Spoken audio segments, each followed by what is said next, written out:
다 같이 기도하심으로 금요 예배 드리시겠습니다. 다 같이 기도 드리시겠습니다. 하나님 아버지 참 감사드립니다. 오늘 예배 가운데서도 정말 주님 우리의 마음을 주님께 활짝 열고 시간 주님께서 주시는 말씀을 붙들고 우리의 마음이 주님께 더욱더 가까워지는 시간이 되길 원합니다. 성령 하나님, 이 마음을 주님께서 붙들어 주시고 오늘 예배 가운데 어떠한 악한 것도 우리의 마음의 주인이 되어지지 않을 수 있도록 주님 이 시간 더욱더 일하여 주시옵소서. 주님 앞에 놓치고 있는 많은 것들 주님 있습니다. 그것들 오늘 예배 가운데 다 기억나게 하시고 깨닫게 하셔서 주님 앞에 다시 한번 회복되어 주님의 그런 선하신 모습 가운데 저희가 나아갈 수 있도록 주님 인도하여 주시옵소서. 감사드립니다. 예수님 이름으로 기도드립니다. 아멘. 찬송가 20장 다 같이 찬양 드리시겠습니다.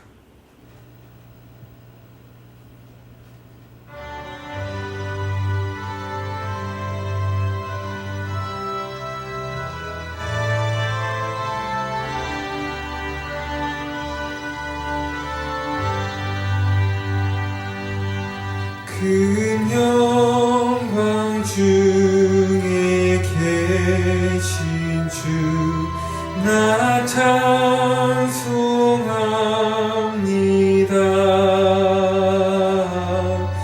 영원히 계신 주 이름 나 찬송합니다.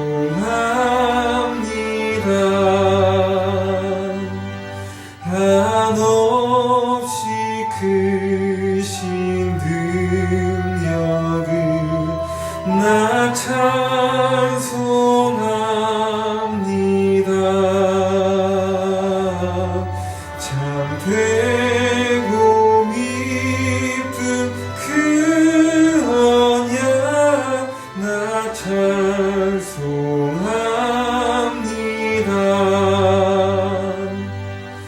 온 천지 창조하시던 그 말씀 힘이서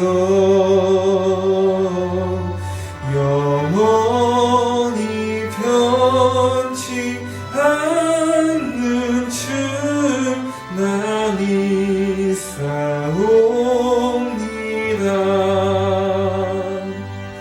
그 온유하신 중성 날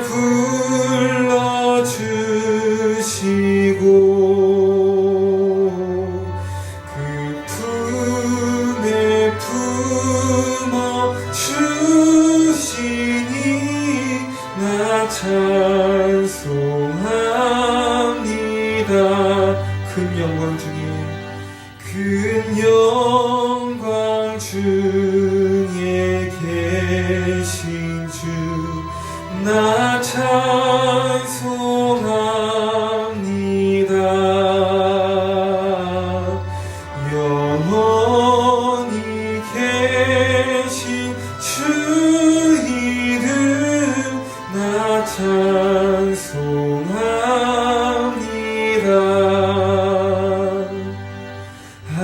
한없이 크신 능력을 나 찬송합니다.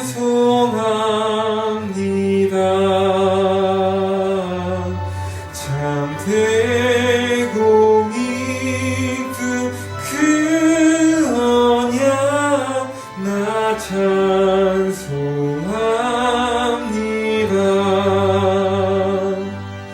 온 천지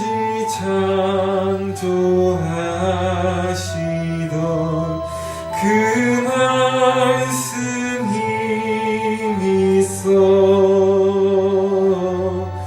영원히 변치 않는 주 나 믿사옵니다. 그 온유하신 중성 날 불러주시고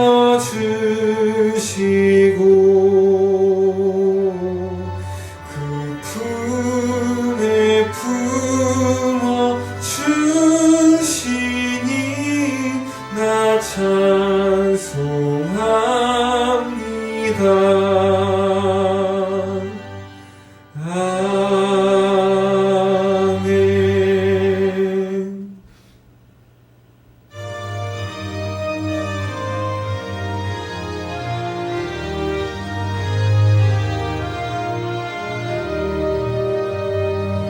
면류관 벗어서 주 앞에 드리세.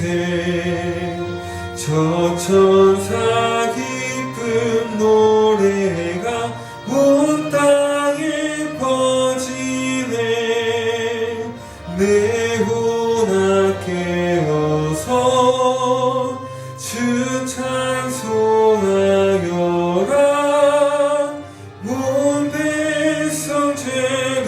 속하신 만왕의 왕일세.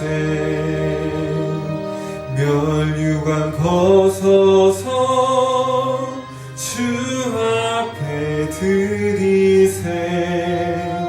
그 손과 몸의 상처가 영광 중 빛나네. 하늘의 천사도 그 영광 보고서 고난의 신비 알고자 늘은 모아도다. 면류관 벗어서 주 앞에 드리세.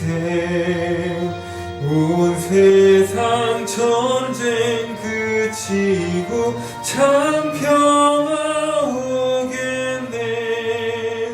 주 보좌 앞에서 온 백성 엎드려 그 한량없는 영광을 늘 찬송합니다. 면류관 벗어서 주 앞에 드리세. 저 천사 기쁜 노래가 온 땅에 퍼지네. 내 혼아 깨어서 주 찬송하여라.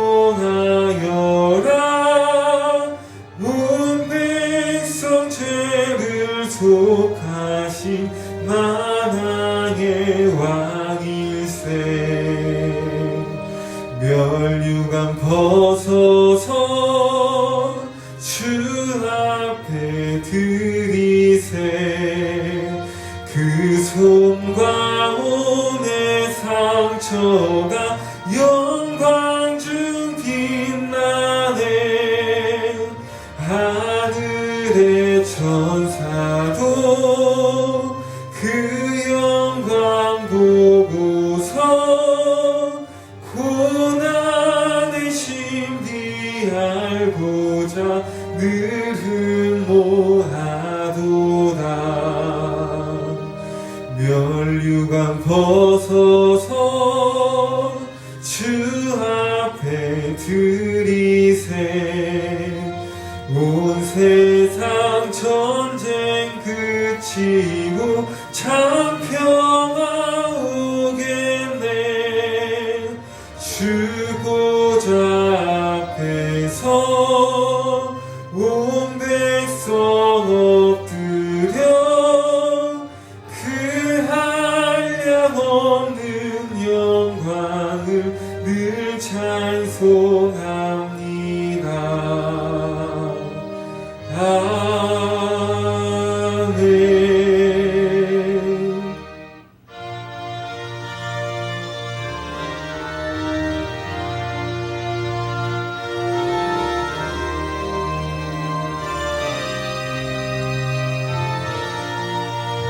주 하나님 주신 모든 세계 내 마음속에 그리워볼 때 하늘의 별 울려 퍼지는 뇌에서 주님의 권능 우주에 찬네. 주님의 높고 위대하심을 내 영혼이 찬양하네. 주님의 높고 위대하심을 내 영혼이 찬양하네. 숲속이나 험한 산 골짜기에서 지저귀는 저 새소리들과 고요하게 흐르는 시냇물을 주님의 솜씨 노래하도다. 주님의 높고 위대하심을 내 영혼이 찬양하네. 주님의 높고 위대하심을 내 영혼이 찬양하네. 주 하나님 독생자 아낌없이 우리를 위해 보내주셨네. 십자가에 피 흘려 죽으신 주 내 모든 죄를 대속하셨네.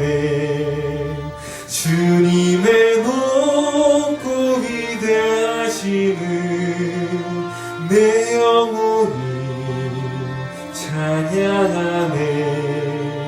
주님의 높고 위대하심을 내 영혼이 찬양하네. 내 주 예수 세상에 다시 올 때 저 천국으로 날 인도하리. 나 겸손히 엎드려 경배하며 영원히 주를 찬양하리라. 주님의 높고 위대하심을 내 영혼이 찬양하네.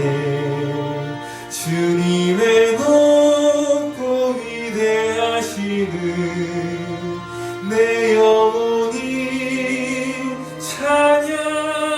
찬양하네. 3절 주 하나님 독생자 아낌없이 우리를 위해 보내주셨네. 십자가에 피 흘려 죽으신 주 내 모든 죄를 대속하셨네. 주님의 높고 위대하심을 내 영혼이 찬양하네. 주님의 높고 위대하심을 내 영혼이 찬양하네. 내 주 예수 세상에 다시 올 때 저 천국으로 날 인도하리.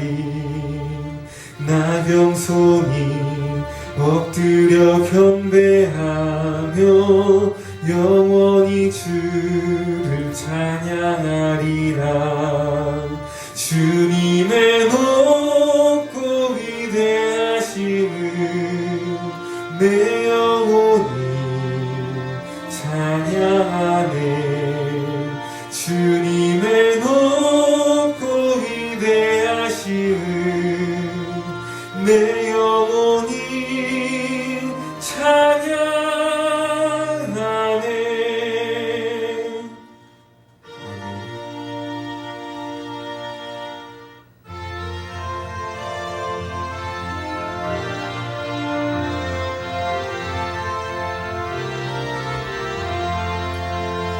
내 진정 사모하는 친구가 되시는 구주 예수님은 아름다워라. 산 밑에 백합하여 빛나는 새벽별 주님 영원할 길 아주 없도다. 내 맘이 아플 적에 큰 위로 되시며 나 외로울 때 좋은 친구라. 주는 저 산 밑에 백합 빛나는 새벽별 이 땅 위에 비길 것이 없도다. 내 맘의 모든 염려 이 세상 고락도 주님 항상 같이 하여 주시고, 시험을 당할 때에 악마에게 교를 즉시 물리치사 나를 지키네. 온 세상 날 버려도 주 예수 안 버려 끝까지 나를 돌아보시니. 주는 저 산 밑에 백합 빛나는 새벽별 이 땅 위에 비길 것이 없도다. 내 맘을 다하여서 주님을 따르며 길이 나를 사랑하리니. 물불이 두렵지 않고 창검도 겁없네. 주는 높은 산성 내 방패시라. 내 영혼 먹이시는 그네 누리고 나 친히 주를 뵙기 원하네. 주는 저 산 밑에 백합 빛나는 새벽별 이 땅 위에 비길 것인 내 맘의 모든 염려, 내 맘의 모든 염려 이 세상 고락도 주님 항상 같이 하여 주시고, 시험을 당할 때에 악마에게 교를 즉시 물리치사 나를 지키네. 온 세상 날 버려도 주 예수 안 버려 끝까지 나를 돌아보시니. 주는 저 산 밑에 백합 빛나는 새벽별 이 땅 위에 비길 것이 없도다. 내 맘을 다하여서 주님을 따르면 길이 나를 사랑하리니. 물불이 두렵지 않고 창검도 겁없네. 주는 높은 산성 내 방패시라. 내 영혼 먹이시는 그네 누리고 나 친히 주를 뵙기 원하네. 주는 저 산 밑에 백합 빛나는 새벽별 이 땅 위에 이길. 2절 내 맘의 모든 염려, 내 맘의 모든 염려 이 세상 고락도 주님 항상 같이 하여 주시고, 시험을 당할 때에 악마에게 교를 즉시 물리치사 나를 지키네. 온 세상 날 버려도 주 예수 안 버려 끝까지 나를 돌아보시니. 주는 저 산 밑에 백합 빛나는 새벽별 이 땅 위에 이길. 내 맘을 다하여서 주님을 따르면 길이 나를 사랑하리니. 물불이 두렵지 않고 창검도 겁없네. 주는 높은 산성 내 방패시라. 내 영혼 먹이시는 그네 누리고 나 친히 주를 뵙기 원하네. 주는 저 산 밑에 백합 빛나는 새벽별 이 땅 위에 비길 것이 없도다.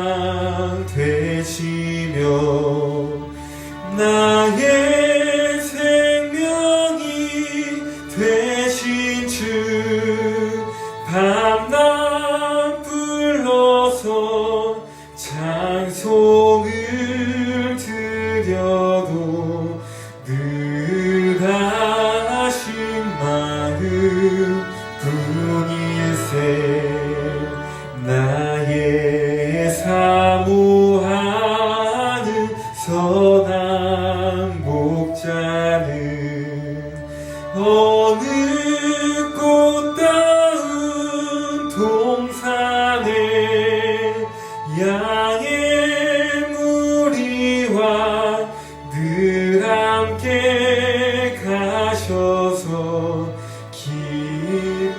기쁨을 함께 하실까 길도 없이 거친 넓은 들에서 갈 길 못 찾아 애쓰며 이리저리로 헤매는 내 모양 저수조로 하도다 주의 자비롭고 화평한 얼굴 모든 천사도 반기며 주의 놀라운 진리의 말씀에 천지가 와닿하도다 나의 진정 사모하는 예수님 음성조차도 반갑고 나의 생명과 나의 참 소망은 오직 예수 뿐일세 길도 없이 거친 넓은 들에서 갈 길 못 찾아 애쓰며 이리저리로 헤매는 내 모양 저수조로 하도다 주의 자비롭고 화평한 얼굴 모든 천사도 반기며 주의 놀라운 진리의 말씀에 천지가 와닿하도다 나의 진정 사모하는 예수님 음성조차도 반갑고 나의 생명과 나의 참 소망은 오직 주 예수 뿐일세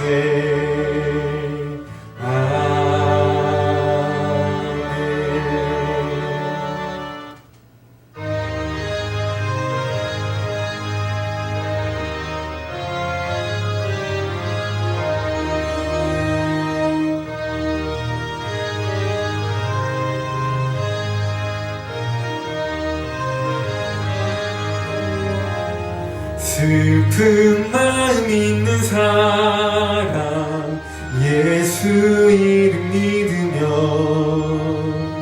영원토록 변함없는 기쁜 마음 기도드리 예수의 이름은 세상의 소망이요 예수의 이름은 천국의 기쁨일세 거룩하신 주의 이름 너의 방패 삼으라 환난 시험 당할 때 주께 기도드려라 예수의 이름은 세상의 소망이요 예수의 이름은 천국의 기쁨일세 존귀하신 주의 이름 우리 기쁨 되도다 주의 품에 안길 때 기뻐 찬송 부르리 예수의 이름은 세상의 소망이요 예수의 이름은 천국의 기쁨일세 우리 갈 길 나간 후에 보좌 앞에 나가 왕의 왕께 경배하며 멸류관을 드리니 예수의 이름은 세상의 소망이요 예수의 이름은 천국의 기쁨 예수의 이름은 예수의 이름은 세상의 소망이요 예수의 이름은 천국의 기쁨일세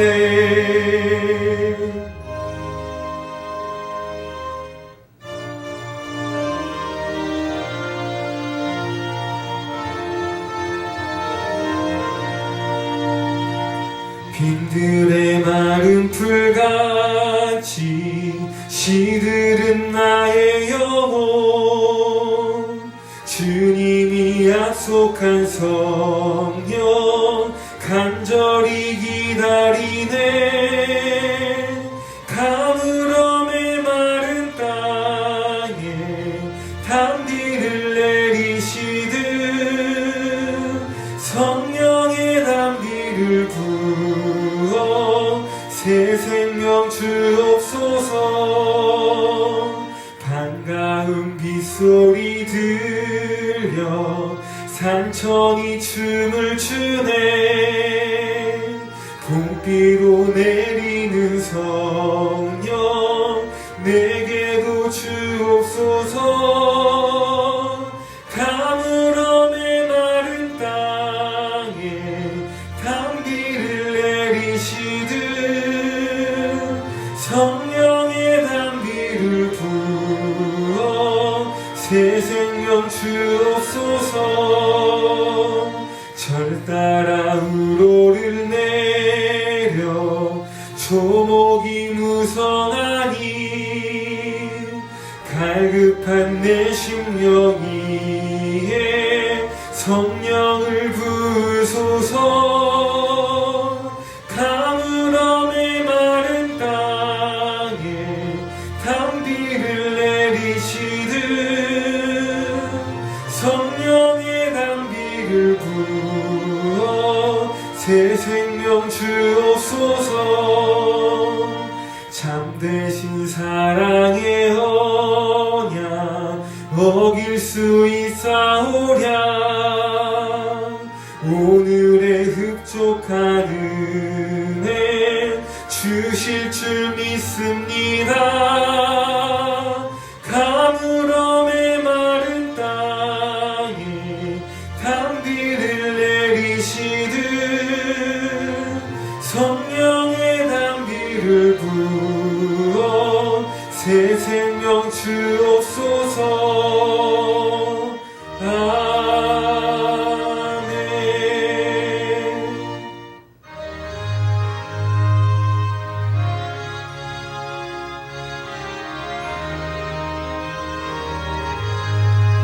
내 영혼이 은총 입어 주 안죄지 벗고 보니 슬픔 많은 이 세상도 천국으로 가도다. 할렐루야 찬양하세. 내 모든 죄 사함 받고 주 예수와 동행하니 그 어디나 하늘나라. 주의 얼굴 뵙기 전에 멀리 뵈던 하늘나라. 내 맘속에 이루어지니 날로 날로 가깝도다. 할렐루야 찬양하세. 내 모든 죄 사함 받고 주 예수와 동행하니 그 어디나 하늘나라. 높은 산이 거친 들이 조막이나 궁궐이나 내 주 예수 모신 곳이 그 어디나 하늘나라. 할렐루야 찬양하세. 내 모든 죄 사함 받고 주 예수와 동행하니 그 어디나 하늘나라. 이 시간 오늘 예배를 위해서 다 같이 기도드리시겠습니다.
하나님 감사합니다.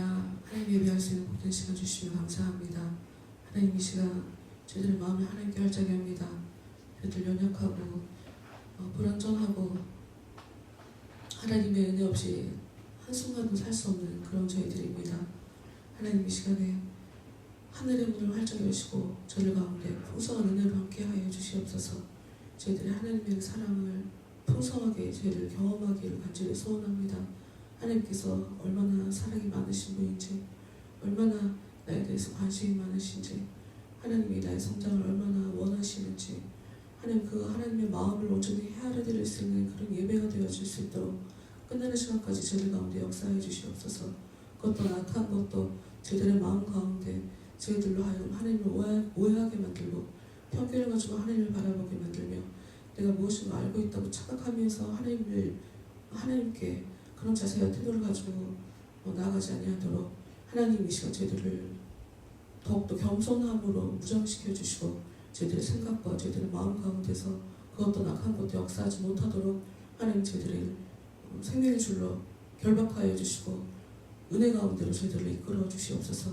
교회 속에 있는 사람들 한 사람 한 사람 찾아가 주시고 그들을 불쌍히 여기시며 그들의 삶 가운데 가장 귀한 것이 무엇인지, 가장 중요한 것이 무엇인지, 가장 시급한 것이 무엇인지 그들이 알 수 있도록 주여 도와주시고 깨닫게 하시는 성령께서 그들 가운데 더욱더 크게 역사해 주셔서 하나님의 은혜 없이 그들의 삶이 헛된 허무한 삶을 살 수밖에 없는 그런 그런 삶 살지 않기를 그들이 빨리 깨달을 수 있도록 하나님 이 시간 그들 가운데 찾아가 주시고 그들에게 역사하여 주시옵소서.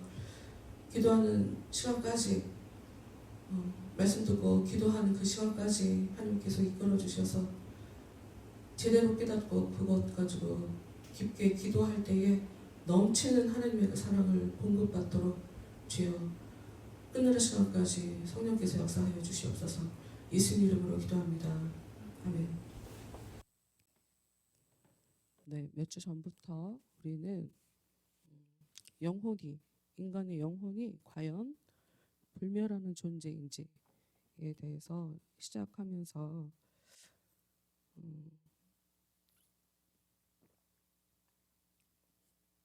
영혼이 무엇인지에 대해서 얘기를 했는데요.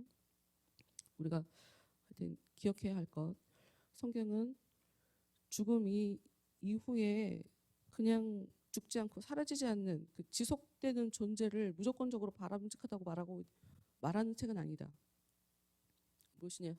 하나님과 교제하는 삶이 인간에게 있어서 가장 큰 선이다라고 성경이 얘기하고 있어요.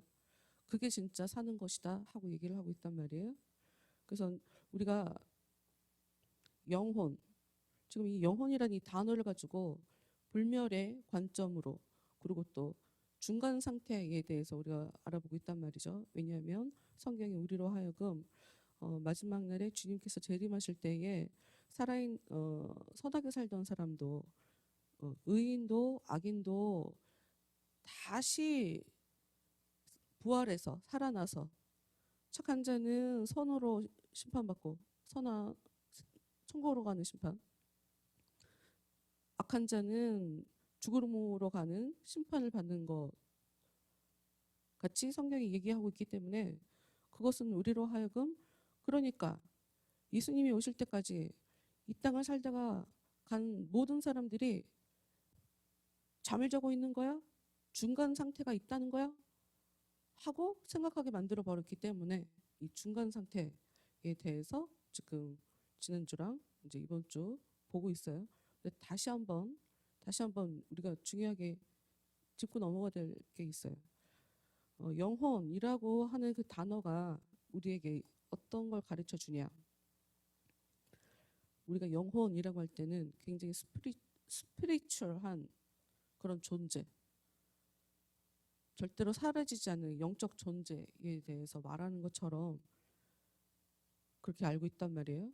그리고 지난주에도 이 말씀을 봤는데 마태복음 10장 28절에 몸은 죽여도 영혼은 능히 죽이지 못하는 자들을 두려워 말라.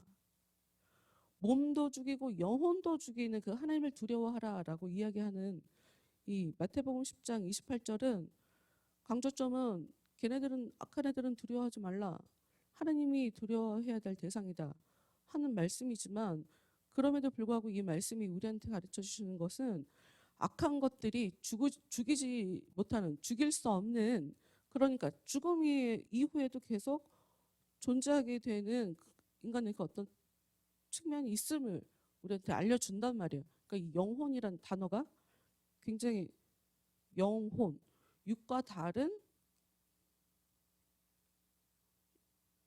스피리추얼을 다른 말로 하여튼 영어로도 알아듣잖아. 이것도 강박인 것 같아. 쉽게 설명해야 된다. 이게 더 어려운 것 같아요. 오히려 힘들게 해. 어쨌든 그 성경에서 이 영혼이란 단어가 나올 때에 꼭 그 어떤 영적인 존재에만, 사람의 내면에 있는 그 어떤 영적인 존재에만 이 단어를 사용하는 것이 아니라 그냥 사망과 반대되는 생명이란 의미를 가지고도 사용하고, 그리고 아까 말했던 이 땅을 초월해서 사는 어떤 존재로서에도 영혼이란 단어를 사용하고, 그리고 그냥 살아있는 생명체다라고 할 때도 사실 이 영혼이라는 말을 가지고 설명을 해요. 그리고 좀 전에 얘기했던 것처럼 죽는 순간에 이 땅을 떠나서 음부에서 살아가는 존재에도 이 영혼이라는 단어를 사용해요. 그러니까 영적인 존재를 영혼이라고 하는 게 아닌가요? 그 의미로 많이 쓰고 있지만 그럼에도 불구하고 그냥 산다, 살아있다라고 할 때 요 영혼이란 말 가지고 성경이 얘기하고 있기 때문에 100% 영혼이라고 할 때 인간의 영혼이 사라지지 않는 그 어떤 영적인 존재다 하는 것에 포커스를 맞추고 그 단어를 사용하고 있는 건 아니라는 거. 왜냐하면 이거를 알아야 성경이, 여러분 성경이 읽을수록 참 불친절한 책이에요. 성경이 그래. 명쾌하게 답을 얘기하고 있지 않아요. 그래서 우리는 굉장히 다양한 해석이 가능하기 때문에 이거로 인해서 이단도 나오는 거예요. 해석을 잘못하니까 이단이 나오는 거거든. 하여튼 아닌 걸 아닌 거라고 여러분이 일단 기억을 하고 있어야 돼요. 영혼, 인간의 안에 있어서 이 사람이 죽어도 영혼이 사라지지 않는 이 영혼에 사라지지 않는 어떤 상황에도 뭐 하늘나라에도 갈 수 있고 지옥도 갈 수 있는 그 어떤 존재, 절대로 사라지지 않는 그 존재의 영혼이라고 우리가 사용하고 있다라고 고스트처럼 그렇게 생각을 하면 안 된다고요. 안 된다고. 그리고 예수님도 이 말씀하셨죠. 십자가에서 돌아가실 때 누가복음 23장 46절 내 영혼을 아버지 손에 부탁하나이다. 이것도 그렇게 보이죠. 그렇게 말씀하셨다고 100% 그런 뜻은 아니에요. 하여튼 성경을 볼 때 여러분 그걸 아셔야 돼요. 성경에서 그 어떤 이야기가 써져 있다고 해서 그게 모든 국면을 그 한 구절에서 다 말하고 있는 것은 아니다. 굉장히 여러 가지 모습 중에 그냥 지극히 한 단면을 얘기하고 있는 경우가 있어요. 어쨌건 예수님은 돌아가실 때 십자가 위에서 내 영혼을 아버지께 부탁하나이다. 아버지 손에 부탁하나이다. 라고 얘기해서 아 그래 영혼이라는 것이 사라지지 않는 존재이구나. 우리가 그렇게 생각을 또 하게 돼요.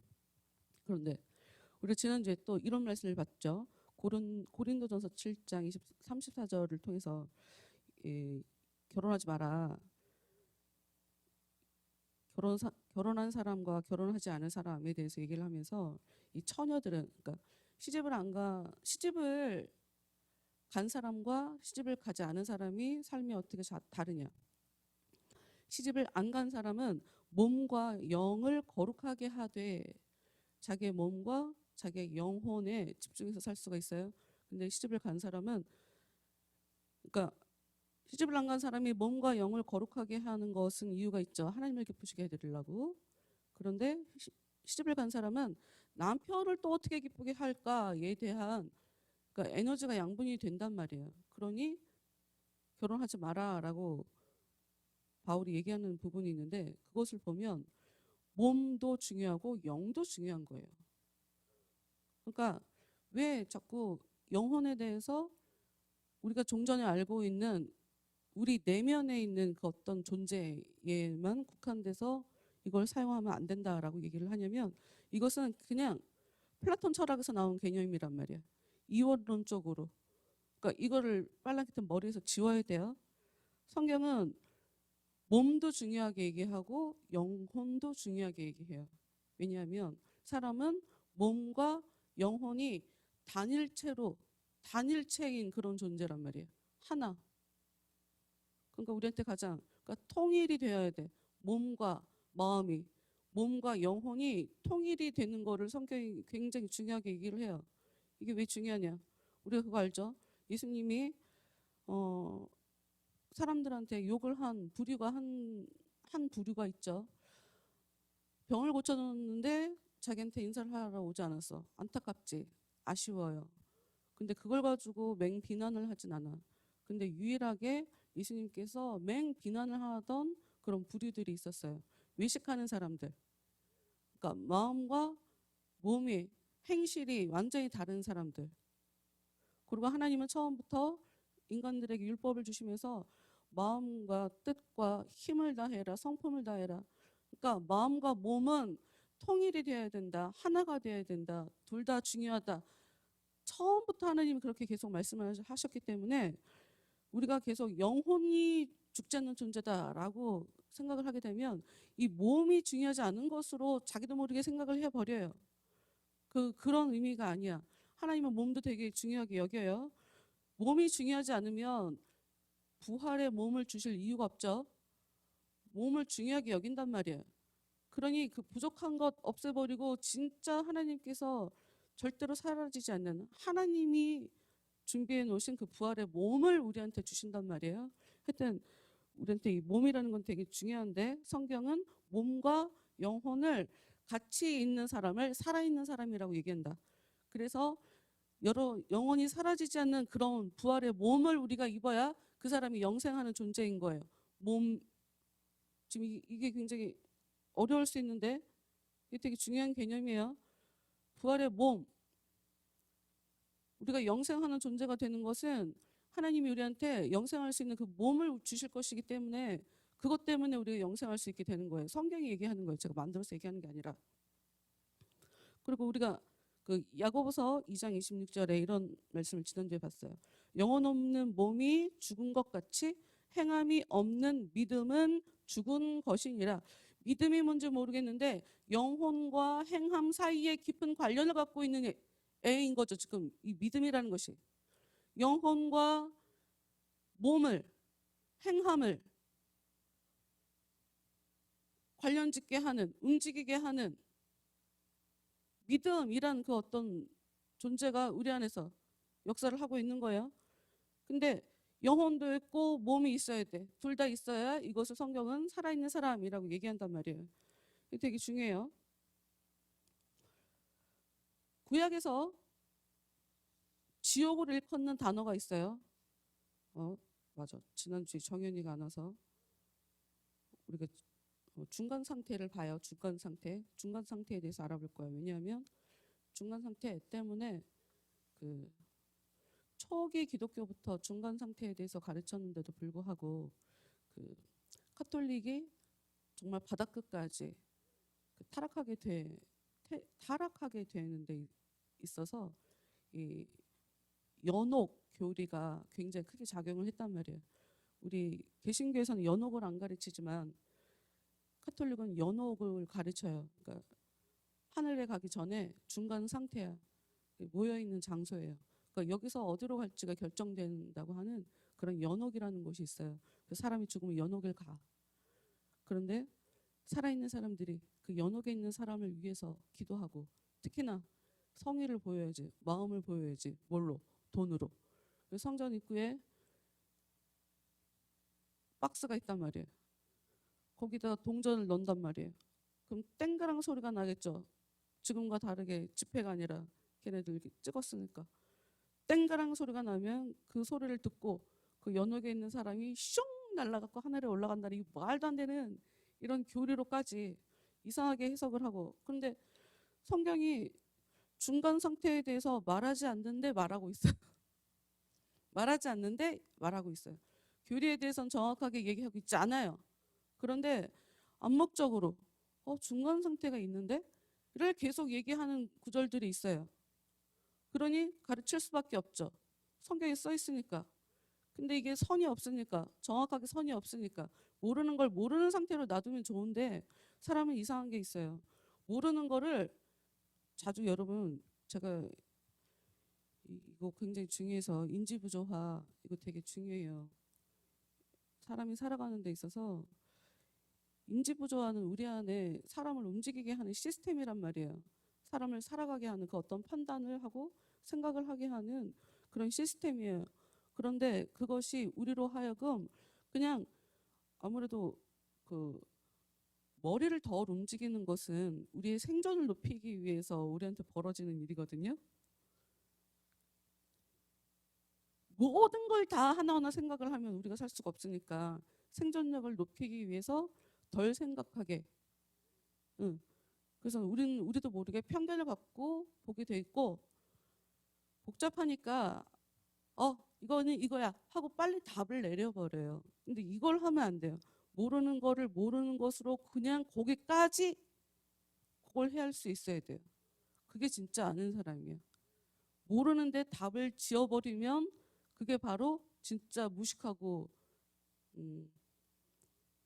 하여튼 그게 절대로 그 사람이 알고 있는 그 지식이 그 사람에게 좋게 작용하지 못한다. 하여튼 이게 되게 중요해요. 하여튼 성경은 드러내놓고 중간 상태에 대해서 교리적으로 정리해놓고 있지는 않지만 성경 구절 구절들마다 그 어떤 중간 상태가 있다 하는 것을 중간 상태가 있어 하고 생각하게 하는 많은 구절들이 있다. 그러면 구약에 어떤 것이 있냐? 대표적으로 스올이란 단어가 구약에 나오죠. 우리한테 구약이 더 중요하죠. 신약은 구약을 좀 더 새롭게 포장을 한 것이라고 봐야 돼요. 그리고 사실 구약에 써져 있는 그 고대 히브리어는 그 당시 사용하지 않는 말이에요. 그래서 히브리어 성경이 있다고 해서 무조건 사람들이 그게 무슨 말인지 쉽게 이해할 수 없어요. 원래 우리도 그렇잖아요. 옛날 말이랑 지금 말이랑 굉장히 많이 다르잖아. 그래서 그 당시에 신학자들이 유대교 신학자들이 헬라어를 가지고 구약 성경을 다시 썼어요. 그래서 그걸 우리가 70인경이라고 하는 70명이 모여서 번역을 했기 때문에 70인경이라고 하면서 구약을 이해하는 데 있어서 이 70인경을 참고를 하죠.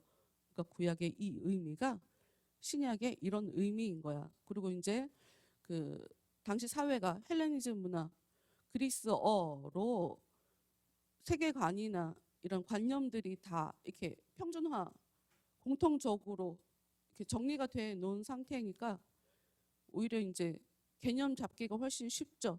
그래서 70인경이 우리한테 굉장히 어찌 보면 구약이 어떤 의미인지를 제대로 알 수 있게 하는 굉장히 중요한 단서가 되는데 이 구약 성경에 스올이라는 단어가 있어요. 근데 이게 지옥이라는 것을 의미하는 것처럼 보여요. 그런데 우리가 놓치고 있는 게 있어요. 수호를 죽음의 상태라고도 볼 수 있어요. 죽은 자들이 가는 공간, 그 어떤 영역, 지금 두 개가 다른 건지 알죠? 죽음의 상태도 스올, 죽은 사람이 가는 곳도 스올, 공간과 상태, 지금 전혀 다른 모습이지만 구약 성경은 그것을 섞어서 쓰고 있단 말이에요. 우리가 수요일 날 공부하면서 구원이라는 의미가 영혼 구원에도 사용하고 있지만 우리 삶에 나타나는 그 어려움이 해결되는 거, 가난함이 해결된다던가 병이 낫는다던가 태어나면서부터 갖고 있던 그 장애가 해결이 된다던가 이렇게 그 어떤 삶 속에서 나타나는 문제, 뭐 전쟁에서 죽게 됐는데 갑자기 그 하나님이 대신 싸워주셨다. 뭐 이렇게 삶에 나타나는 그 어떤 큰 문제에 대해서 해결받는 것, 이것도 구원이라고 성경이 그걸 섞어서 쓰고 있는 것과 똑같이 구약 성경에 나오는 수호를 우리는 보통 지옥을 얘기하는 걸로 알고 있지만 그것이 아니다. 죽음의 상태를 말하기도 해요. 그러니까 지옥 그 자체라고 얘기할 수는 없어. 어찌됐건 제일 처음에 나오는 말은 창세기에 이 말이 나오죠. 야곱이 얘기하는 거죠. 내 아들 베냐민. 아 진짜 아버지가 참 나빠요. 야곱이. 자기가 지금 아들이 12이잖아. 하기야 11였지 참.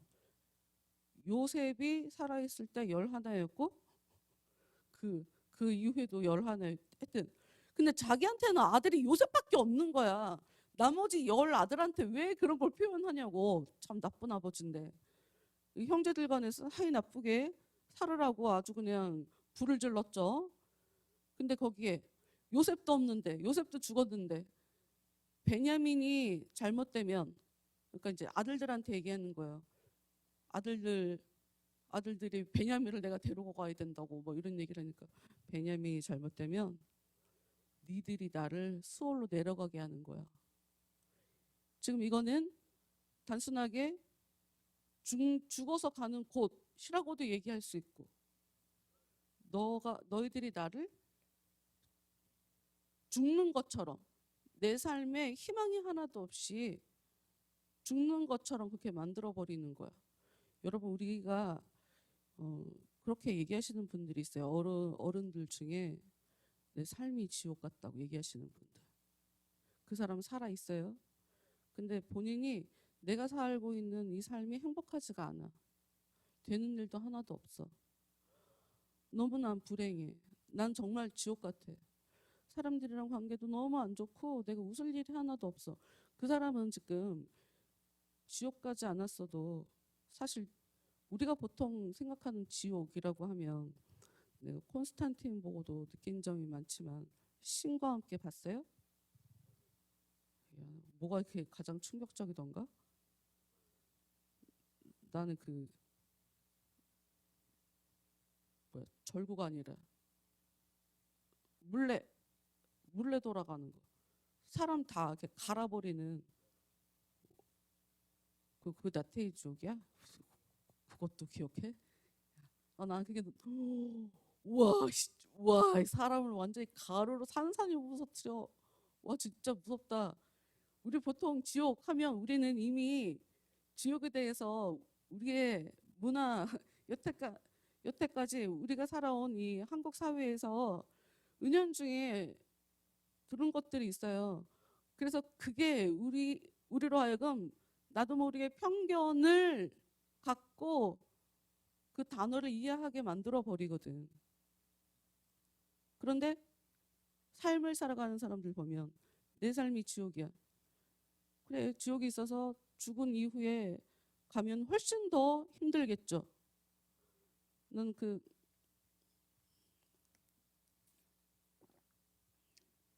단테.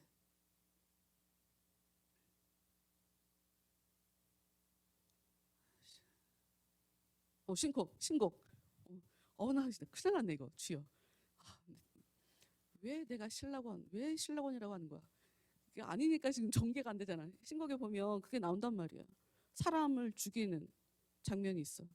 사람을 칼로 이렇게 반을 토막을 내서 죽여. 칼이 지나가면 다시 사람이 합체가 돼. 그럼 칼이 다시 와. 그럼 다시 또 가르고 지나가. 우리는 보통 이런 지옥에 대한 그 막연한 두려움 같은 게 있지만, 그래요, 100번 양보해서 지옥이 있다고 합시다. 그거 아니니까 내가 그렇게 얘기하는 거겠지? 성경이 그렇게 얘기하고 있지 않으니까. 근데 내가 현재 살아가는 게 내가 지옥이면, 나 거기 안 갔어도 나 지금 지옥 벌써 살고 있어요. 그렇게 얘기할 거예요. 성경이 그걸 구별하지 않고 있다는 거. 이거 되게 중요해요. 이게 굉장히 중요해요. 지옥이라는 것을 수월로 아예 등가를 가지고 보지 않고, 삶을 지옥 같다라고 표현할 때 이렇게 쓰는구나를 알아야 돼요. 그리고 또 여호와가 죽이기도 하시고 살리기도 하시며 수월에 내리기도 하시고 거기서 올리기도 하시는도다. 다시 얘기하지만, 여러분, 우리가 성경 말씀을 볼 때 우리가 삶을 살아가는 데 있어서도 똑똑하게 살아가려면, 정말 현명하게 지혜롭게 살아가려면 선택과 집중이라는 게 되게 중요한 문제죠. 굉장히 중요한 화두죠. 우리 삶에 있어서 정말 중요해요. 그런데 성경도 그래요. 성경 텍스트를 어디에 관점을 두고 이것을 보느냐, 무엇을 선택하고 무엇에 집중하느냐, 이거를 어떻게 잘하느냐에 따라 진짜 중요한 그 엑기스를 취해서 내 삶을 정말 활기차게 은혜롭게 채울 수가 있어요. 그런데 그래, 결론부터 말하자면 지옥이 있고 없고가 우리한테 중요하지 않아요. 중간 상태가 있는 거야 없는 거야, 성경이 얘기하고 있는 것 같은데, 다 끝나고 나면 그거가 우리한테 중요하지 않다 써있지만 그거 자체가 중요하지 않아요. 거기서 우리가 어떤 교훈을 받을 수 있을지 거기에 집중을 해야 돼.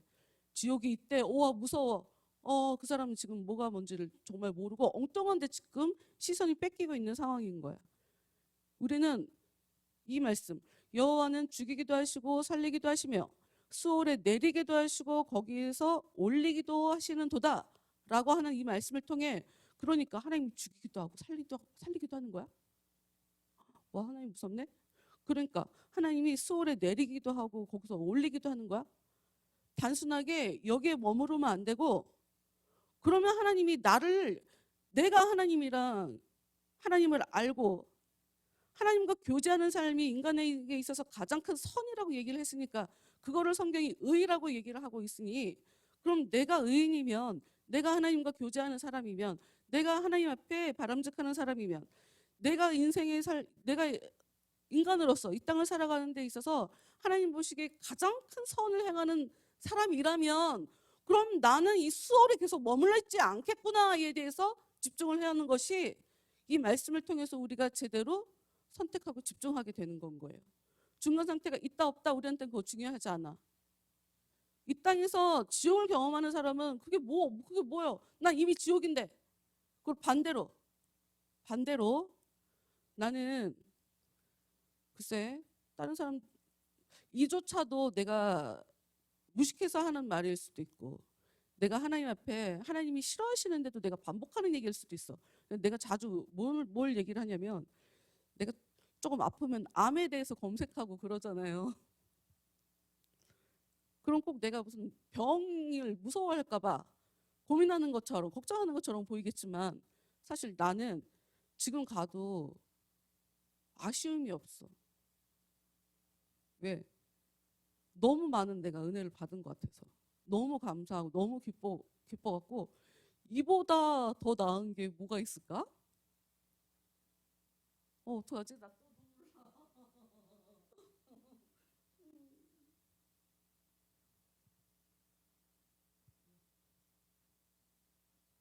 또 다시 한번 어저께 우리 아들이랑 얘기를 하면서, 내가 그 수요일날 공부하면서도 내가 하나님의 은혜를 경험했던 것과 병을 고치고 난 이후로 달라졌다고 얘기했죠. 정작 그 일을 우리 가족들을 하거나 한 번도 나눠본 적이 없어요. 우리 가족은 내가 무슨 일을 겪었는지 몰라. 내가 병원에서 수술을 해야 된다, 자궁 적출을 해야 된다고 얘기했는데 갑자기 나았다. 이것만 기억을 하고, 심지어 우리 하영이 같은 경우에 엄마가 너 머리 위에다가 손 얹고 기도해 줬던 거 알아? 그때 그거 기억난대. 그러고 나서 너 싹 났던 것도 기억해? 그것도 기억난대. 그리고 그 이후로 우리 가족들이 아프지 않은 거 알아? 신기하다, 진짜 그랬네. 이렇게 사실 내가 어떻게 하나님의 은혜를 받았으며 어떤 일을 겪었는지 정작 가족들이랑 이런 걸 얘기해 본 적이 없어요. 설교하면서 내 삶에 역사하신 그 하나님에 대해서 얘기하면서 얘기하게 된 것들이야. 그런데 어제 우리 아들이랑 얘기하면서 다시 한번 또 내가 울컥하는 거야. 뭐가 울컥하냐? 아니, 더 못되게 사는 사람들도 많은데 난 진짜, 아니, 나는 나한테 점수를 잘 주지 않아. 나는 나한테 점수를 좀 박하게 주는 스타일이에요. 남에게는 응? 너그럽게, 나한테는 빡빡하게. 난 내 일생을 그렇게 살아온 사람이라고. 그런데 그런 내가 봐도 쟤네들이 훨씬 나쁜데? 내가 좀 잘 산 것 같은데? 내가 입으로 표현하지 않을 뿐 그런 것 같은데? 근데 쟤네들은 아무 일도 안 일어나는데 왜 나한테 하나님이 이렇게 벼랑 끝으로 몰아가시면서 왜 나한테 용서하라고 그래? 진짜 나쁜데?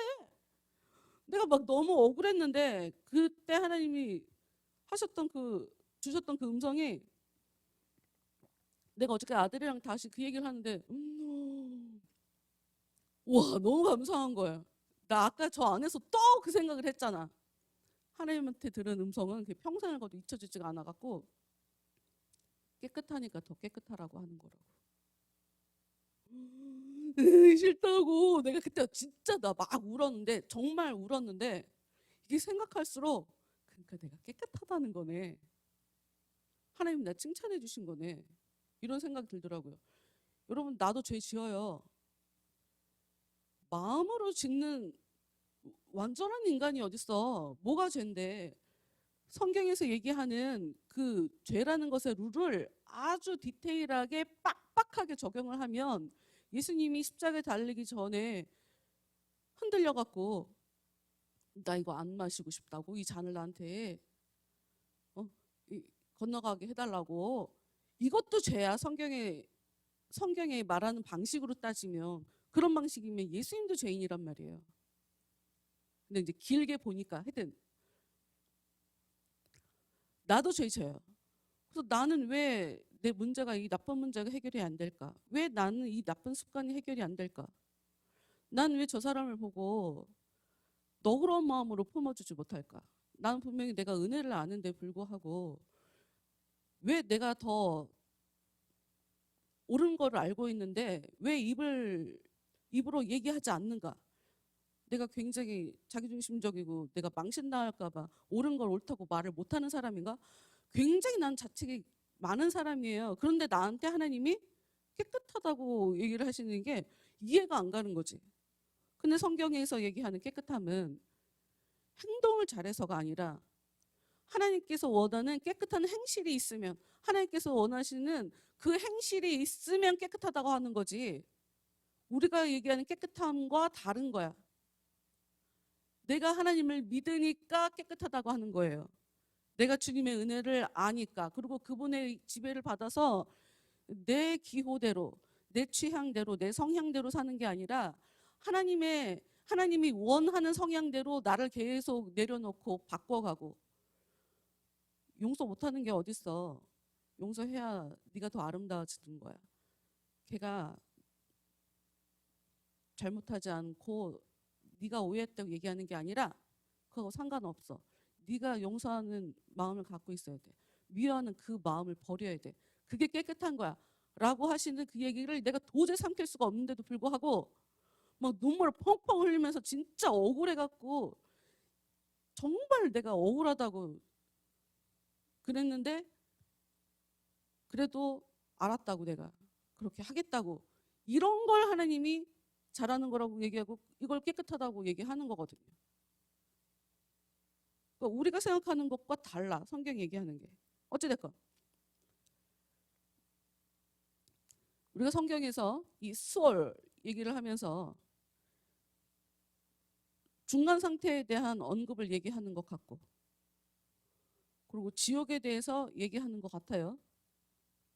그리고 그런 것처럼 성경이 표현을 하고 있고 수월에 내리기도 하시고 올리기도 하신다. 그러니까 죽음의 등가로 표현할 수 있는 말, 죽음과 수호를 동일시하는 것처럼 보이는 이런 말이 있단 말이에요. 그러니까 부활하기 직전까지 수월에 있겠다는 건가? 뭐 이렇게 생각하게 하는. 그러나 또 그건 아니다. 수월이 때때로 이 무덤이라는 말로 번역을 할 수도 있어요. 뭐 다 볼 필요 없고 봐봤자 의미 없고. 우리한테 중요한 건 이거야. 그러니까 수월이라는 것을 구약에 나오는 지옥같이 사용되는 그 단어 수월이라는 것이 형벌, 영원한 형벌의 장소를 얘기하는 것처럼 보여요. 그래야 지옥 같은 느낌이지. 지옥과 똑같이 얘기하는 것 같으면. 그런데 영원히 형벌받는다고 수월에서? 그런 개념으로 써 있는 게 또 아니에요. 이거를 볼게요. 들어보세요. 그냥 시편 49편 14절. 우리는 지금 수월이 뭔지를 보려고 시편 49편 14절을 보는 거고, 그런데 이 상황에서도 우리가 무엇을 선택하고 무엇에 집중해야 되나? 단순하게 텍스트 글자만 보면서 수월이 이거야. 답을 안다는 게 뭐가 중요해? 정보를 안다는 게 뭐가 중요하냐고요. 이걸 통해 내 삶을 어떻게 통찰을 할 수 있을까? 내가 무엇을 깨닫고 내가 삶에 어떤 진리를 적용할 수 있을까? 이게 우리한테 중요하니까. 말씀은 악인들에 대해서 얘기를 해요. 그 악인들을 양같이 수월에 두기로 작정되었으니 사망이 그들의 목자일 것. 즉, 이 사망이라는 것이 악인들을 지키는 거예요. 지키는 거. 목자가 양을 지키는 것처럼 사망이 악인을 지켜요. 힘을 구사하고 있다는 거죠.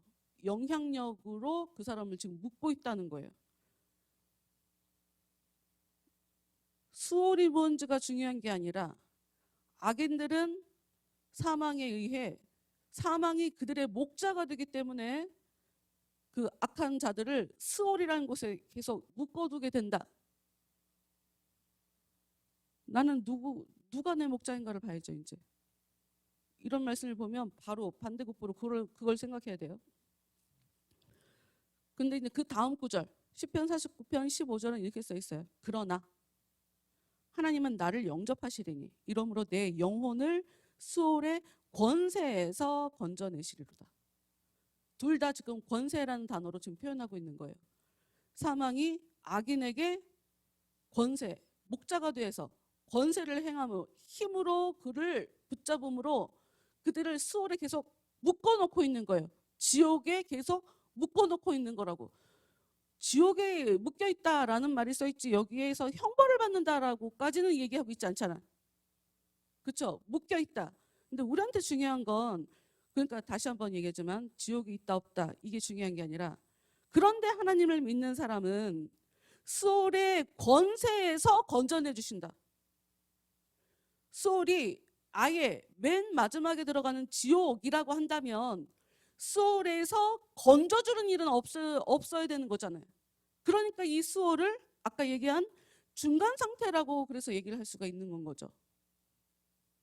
그래서 사람들이 구약 성경에도 신약 성경에도 이런 식으로 중간 상태에 대한 언급은 없어. 근데 이런 얘기, 수월에서 건전받는다고? 그러면 수월이 맨 마지막 종착역은 아니네? 그럼 이게 중간 상태구나 하고 유추할 수 있게 하는 너무나 합리적으로 중간 상태가 있구나를 생각하게 만드는 그런 것이란 말이에요. 근데 다시 얘기지만 또 반복하지만 여러분 이 수월은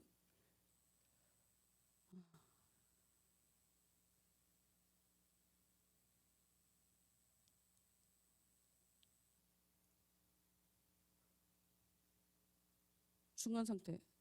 그러니까 내가 진짜 죽어서 하나님 앞에 들어가기 전까지 내 마음속에서 역사하면 그걸 중간 상태라고 얘기할 수 있어요. 이 얘기가 좀 어려운 얘기일 수 있으니까 좀 더 보면 이제 알 수 있게 돼요. 어찌됐건 우리한테 중요한 건 하나님이 나한테 아무리 사망이 악한 자를 묶고 지배하고 있어서 지키고 쟤는 이 수월에 내가 계속 묶어놓을 거야. 못 빠져나가게 묶어놓을 거야. 그런데 하나님은 경건한 자들을 수월에서 구원해 주신다. 내 삶이 수시로 지옥같이 느껴질 때 나는 지옥을 살고 있어. 생각할 가치도 없는 생각이에요. 이거는 지금 하나님한테 기도해서 하나님 나를 건져주세요가 내가 해야 하는 유일한 생각이죠. 경건한 자를 구원해 주신다라고 써 있으니까 성경에서 대체 무엇을 경건이라고 얘기하는 거지? 그것에 대해서 정보를 알아봐야 되죠. 내가 경건한지를 알아봐야 되지. 어찌됐건 이 수월이라는 것 정확하게 우리한테 가르쳐주는 것 악인과 경건한 자의 극명한 차이가 악인은 계속 거기 묶여있는 거고 수월에 경건한 자는 그 수월에서 건전받게 되는 그 도식만을 성경이 이야기하고 있어요. 그래서 이걸 어떻게 이제 우리가 설명을 하냐? 사람이 죽었는데 천국에 들어가야 되니까 다시 살아나게 한다, 부활시켜 주신다라고 하는 그 그림의 이런 말씀을 갖다가 적용시키면서 인간에게 중간 상태가 있다라고 얘기를 하죠. 또 비슷한 말씀 시편 16편 10절에 주께서 내 영혼을 수월에 버리지 아니하시며 수월에 버리지 않는다라고 얘기하는 건 이 사람이 지금 수월이라는 상태라는 것을 암묵적으로 얘기하고 있죠. 시편을 보면 다른 사람이 쓴 것도 많아요. 근데 다윗의 시들이 되게 많아요. 다윗이 정말 힘들 때 슬퍼지지 않으려고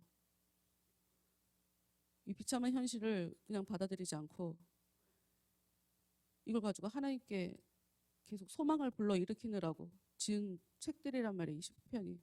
그리고 내가 내 기도를 그냥 찬양 음을 이렇게 부과해서 노래로 곡조 있는 기도로 만드는 것이 시편이기 때문에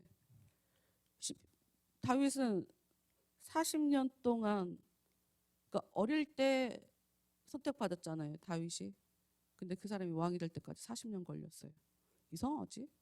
40년은 굴러야 되나 봐. 40인데 박전사 40 몇 년 남았어?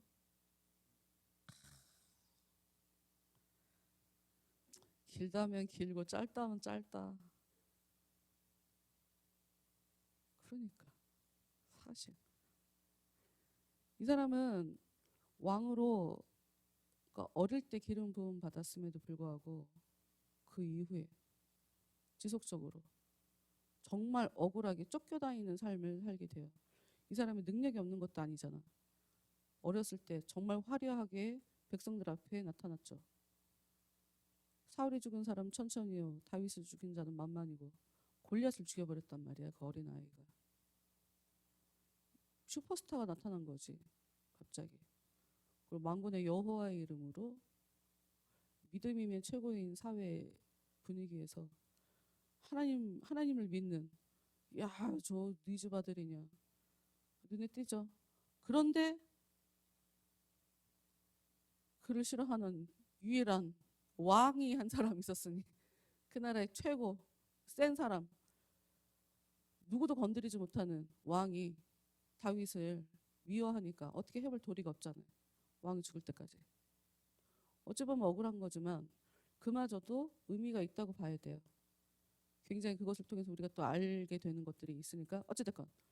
근데 그 상황을 지금 다윗이 자기가 힘든 상황, 억울하게 이렇게 쫓겨다니는 상황, 그 사람은 계속 평생 전쟁을 하며 살았거든요. 뭐 용병으로도 외국에도 뭐 가고 그랬으니까. 근데 그때 주께서 내 영혼을 수월에 버리지 아니하시며 주의 거룩한 자를 멸망시키지 않으실 것임이니이다. 이 사람은 자기가 주의 거룩한 자라고 생각하고 있는 거예요. 그런데 난 아직 수월에 있다라고 하는 거죠. 근데 소망이 있죠. 왜? 하나님은 나를 버리지 않으실 것이다.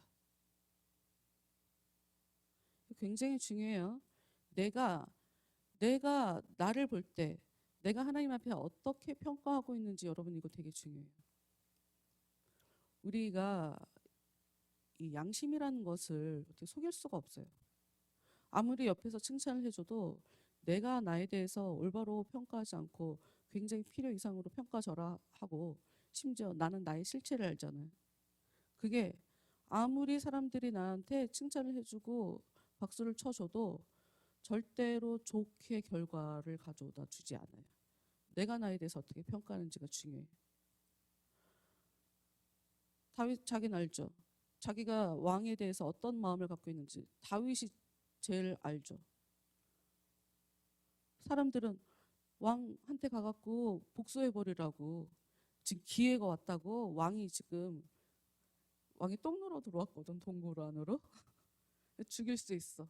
자기들 그 안에 있었단 말이에요. 몰랐단 말이에요.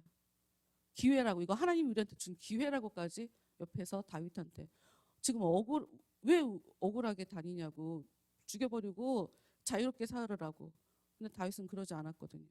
자기가 선택할 수 있었어. 근데 안 해. 왜? 하나님이 해결해야지 내 힘든 건. 내가 정리하는 게 아니라. 여러분 이게 난 내가 이런 삶을 살았기 때문에 어느 누구도 나에 대해서 제가 그 얘기 했잖아요. 아, 이거 상처인가 싶은 생각도 가끔가다 들기도 하는데 그 내가 10년 다니기 싫었는데 다녔던 그 교회 사모님이 나한테 박 집사님 하나님이 집사님 안 쓸 거니까 정신 차리고 애들 셋이나 잘 키우라고. 내가 그때 그 얘기를 듣고 일주일을 누워 있었다고.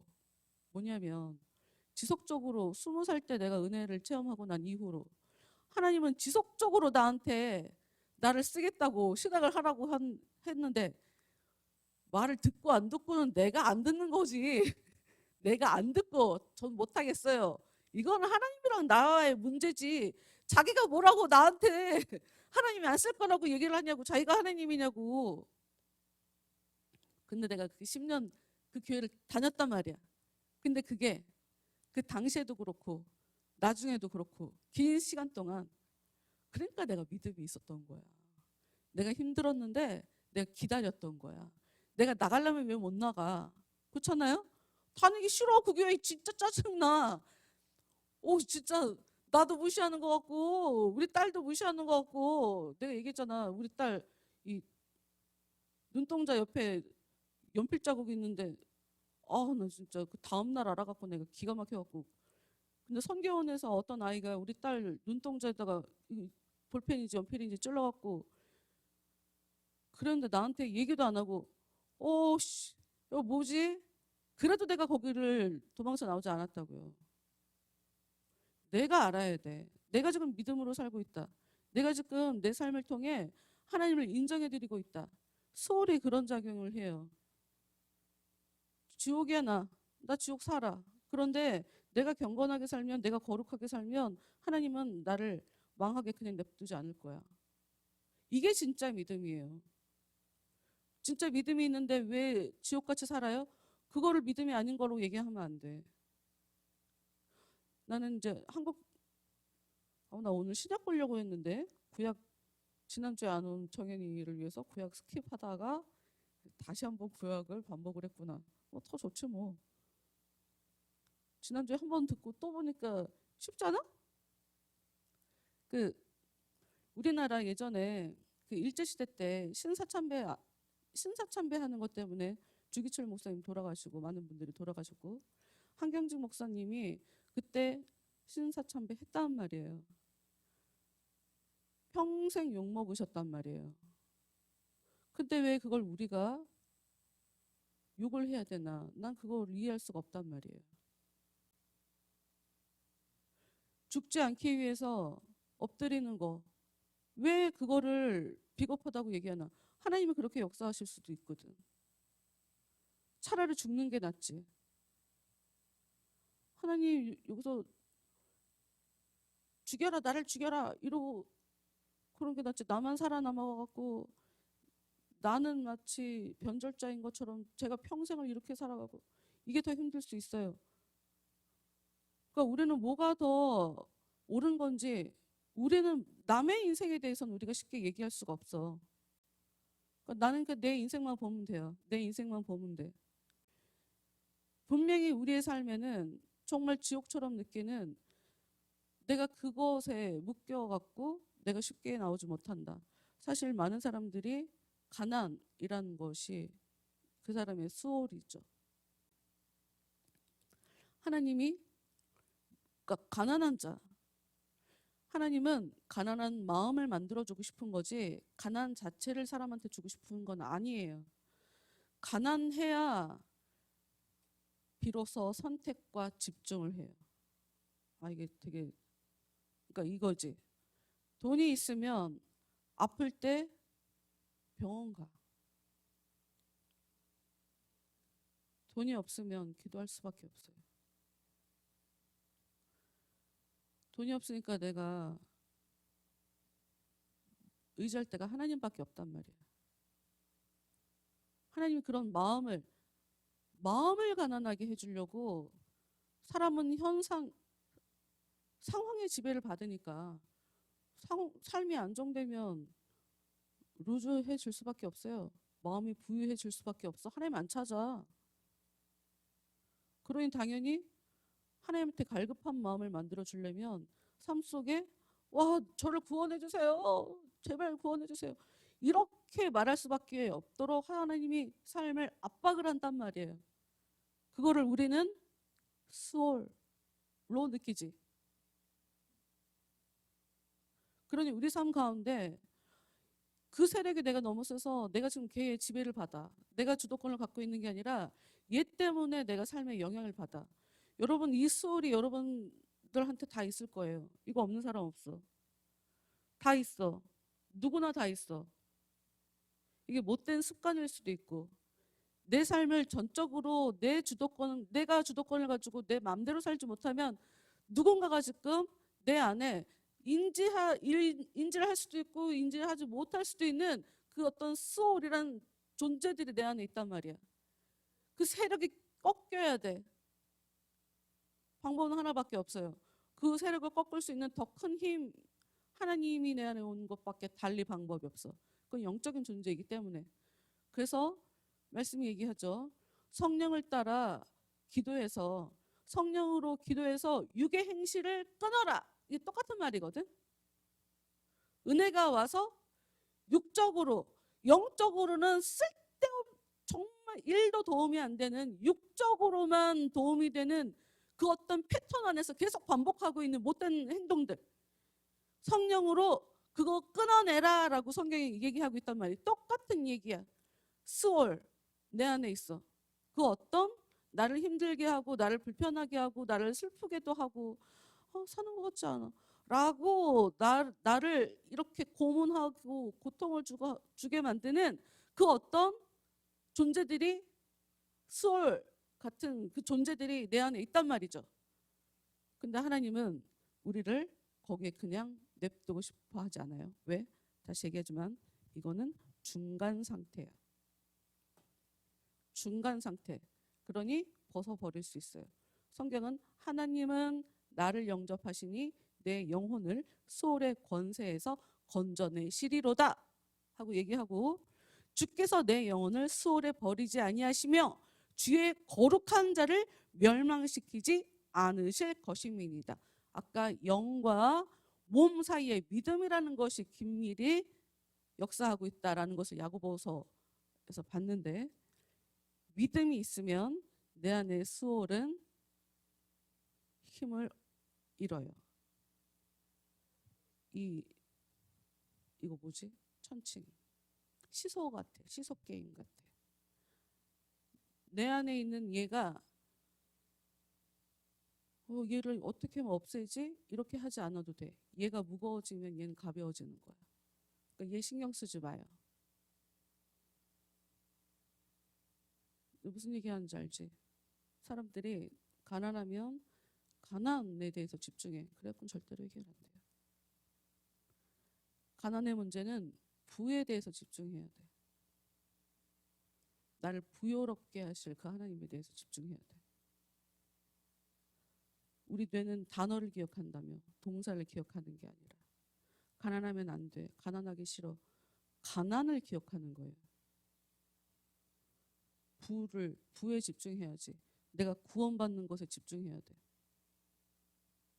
어찌됐건 우리를 이 힘든 상황에서 건져내시는 것은 하나님밖에 없어요. 악한 존재보다 더 센 그분, 더 큰 힘을 갖고 있는 그분, 그리고 내가 그분을 내 안에 자꾸 초청하는 것, 그래서 내가 그분을 영접하는 게 하나님이 나를 영접하시는 거하고 똑같은 건 거예요. 그분이 내 안에 오시는 것이 내가 하늘나라에 들어가는 것과 똑같은 거예요. 내 안에 소울이 있어도 그분의 나라가 내 안에 오니까 내 안에 천국이 확대가 되면, 번성해지면 얘가 있거나 말거나 개의치 않고 살아도 돼. 그러니까 선택과 집중이 되게 중요해요. 쓸데없는 것에다 집중하면서 기도하지 마세요.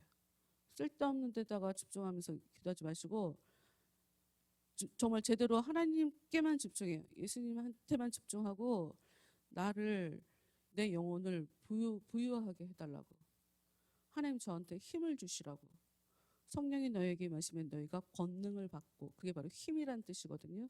성령은 우리한테 힘을 주신대. 하나님 저한테 힘을 주세요. 저 아직 제가 싸울 수 있는 상태는 아닌 것 같아요. 주님 저 안에 오셔서 저를 다스려 주세요. 이거부터 해야죠. 내가 어느 정도 성장하면 내가 힘을 구사하겠지만 그러기 전까지는 그분이 내 안에 오시는 것밖에 달리 방법이 없어요. 다 같이 말씀 기억하면서 성경이 주님은 우리가 썩는 것을 허락하지 않는다 하고 성경이 얘기하고 있거든요. 내 마음이 피폐해지는 거 이런 게 썩는 거죠. 하나님은 그걸 허락하지 않아요. 하나님의 사랑은 악한 자가 끊을 수 없는 거라며. 악한 자가 끊을 수 없다며. 그 어떤 것도 이 세상의 그 어떤 것도 하나님이 나를 향한 사랑을 끊을 수가 없다며. 그럼 하나님이 나를 사랑하시나 안 사랑하시나? 뭐가 중요해? 그건 기도할 기도 제목이 아니에요. 저건 방법부터가 잘못됐어. 하나님 저를 사랑해 주세요. 하나님 저한테 사랑을 부어주세요. 내 현상에 나의 상태에 집중하지 말고 그냥 은혜를 구하면 돼요. 굉장히 심플하고 간단해요. 그리고 특히나 여러분의 상태를 보여달라고 하나님께 눈 열어달라고 기도하시고 하나님 저한테 영 분별할 수 있는 그런 은혜를 주세요. 내가 볼 땐 아무리 봐도 분별력이 올킬이야. 이거 하나면 다 돼. 다 돼요. 쉽게 안 될 거야. 나도 10년 정도 기도하니까 알아지더라고. 그런데 기도하는 족족 여러분한테 분별할 수 있는 그 은혜가 진짜 찾아오니까 이 좋은 습관은 횟수가 암과 명을 가르는 거 알죠? 횟수로. 내가 계속 기도하면 기도할수록 나한테 분별할 수 있는 은혜가 오는 거야.